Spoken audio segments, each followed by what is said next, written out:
Does what's going on in the world today scare you, make you angry? Well, you're not alone. But how you respond to it, both globally and also within the confines of your own home, is absolutely critical to get through this time period. I'm going to tell you there's stuff going on in the world that is truly, truly horrifying and extraordinarily scary. And by the way, some version of that may also be going on within your four walls. I'm Lesli Dories, your marriage coach, creator of the Hero Husband Project, and owner of Foundations Coaching. And it's really easy and normal and human to feel fear and anger and frustration and all these other strong emotions at this time.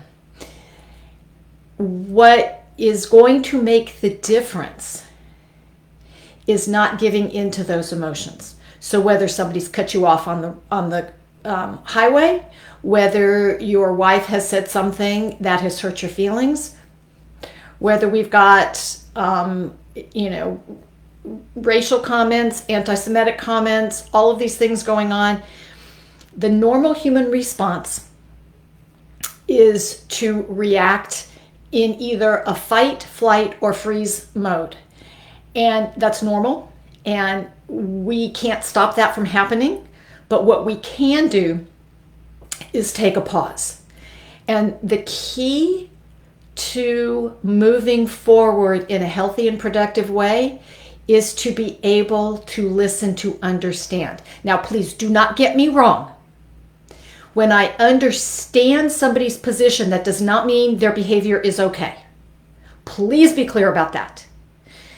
Behavior is separate from understanding, but we cannot move forward if we are not willing to listen to the other person. And I'm going to tell you, the other person is going to have a very different experience from you. And you are going to have a very different experience from them. And that is normal, whether that's your partner, or your neighbor, or somebody on the other side of the world. But the solution is the same. I sure understand why people retaliate. If your partner has had an affair, you want to hurt them. If somebody has killed a family member, you want to do something about that. And I'm not talking about not having those feelings, because that is completely impossible, not to mention the fact unnecessary. But what you want to do is to pause and not take action. And that can be the hardest thing in the world, because when horrible things are happening, you want to strike out.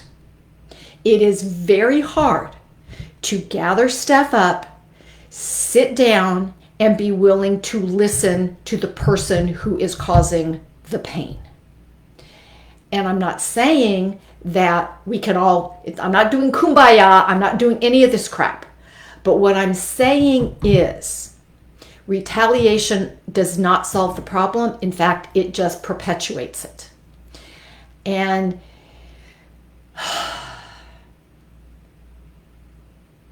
it's hard. It's truly, truly hard. But that's what leaders do. Leaders do not fan those flames of hurt and fear and frustration and hatred. Leaders listen, acknowledge them, and then work to change them.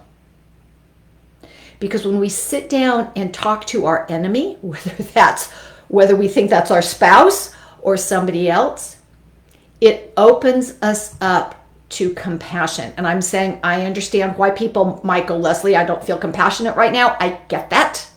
I'm not expecting anybody to feel compassionate right now. I'm challenging you to make the attempt. Because Gandhi once said, an eye for an eye makes the whole world blind. We can't make progress if we stay in our tribes, if we stay in our familiar, and we turn everybody else into the other. Whether that's within your home, within your community, within your state, country, the world. It doesn't matter where it is. And we can only change our corner of the world. So that's my challenge for you today. You may tell me I'm full of it. I get that. I'd love your feedback. I'd love to hear how you're doing at this time and whether I can support you in any way. And please, please, please, please, until next week, stay loving.